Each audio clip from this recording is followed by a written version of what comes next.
what is it in common that Joe, Jamal, and Juan Jose have? What is it that we keep allowing the left to tell us that there are such significant differences in these three communities? For those of you that are not understanding what I'm saying, Jamal is more often a black name, and Juan Jose, some might think that that is more often a Hispanic name. I know that you know that, but and Joe, if he were black and or Mexican, he would be called Joseph instead of Joe. So we know Joe is white. So what is it that what is Joe Sixpack or Joe or Joe the plumber? Juan, what is he that's working every single day? You know, actually, I picked Juan Jose for my book title because Juan Jose is an actual person in my life, because he actually comes and does my lawn service, and no, I have not asked about his paperwork, and I believe that he is legal because he goes back and forth into Mexico. But we live in Southern California, so we kind of turn an eye, and when people ask me now, are you going to run for public office, I have to say, no, I don't think that will be possible. I used to say I couldn't run for office because they do background checks. But then after Bill Clinton, that excuse went away. Then I would say I couldn't run for office because I told the Lord that I would never steal again. And these politicians are a bunch of criminals. But then I know and have met and hold dear some politicians who are not a bunch of thieves, and they are actually statesmen trying to do the right thing. So my new reasoning is I don't think so, because when you live in Southern California, there may have been opportunity to have somebody that you did not pay taxes on. And although we are supposed to be saying that, well, damn, how could Daschle not have paid his taxes, all of the time that we're saying, well, half of the people that the left is trying to legislate on behalf of do not pay taxes, I'm saying, what do they know that I don't know? I don't want to pay those taxes either.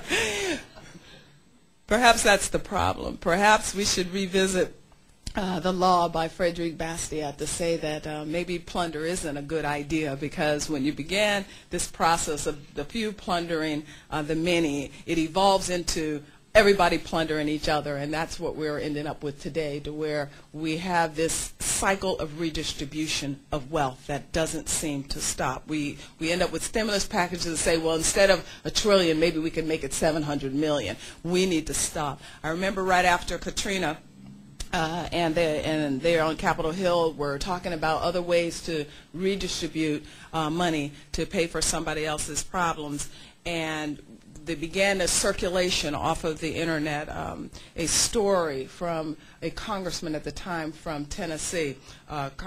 He was in the Congress, and his name was Davy Crockett. And if you remember him, Davy Crockett out of Tennessee. And the story that he told was told to him that he met one of his constituents. He met Joe.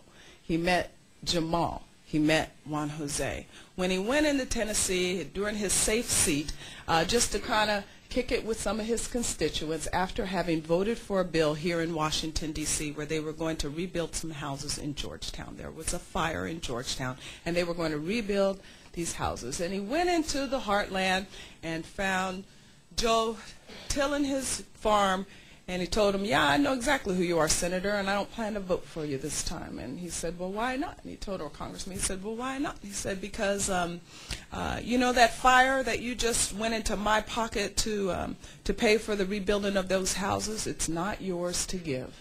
That money was not yours. Why didn't you pass the hat amongst all of your senator friends? And enough of you have enough of the money that you raised from me to go out there and rebuild those houses. And in fact, when the barn burns down the street, we get together right here in our local community and go rebuild the barn. It's not yours to give. And it reminded me that this whole notion of redistribution of wealth, the plundering that has been going on for an awful long time, and I'm glad that we're finally having national discussions about it. It's inconsistent with Scripture. It's a violation of 2 commandments. It violates the 10th commandment, number 1. The 10th commandment says don't covet. And redistribution of wealth is covetousness.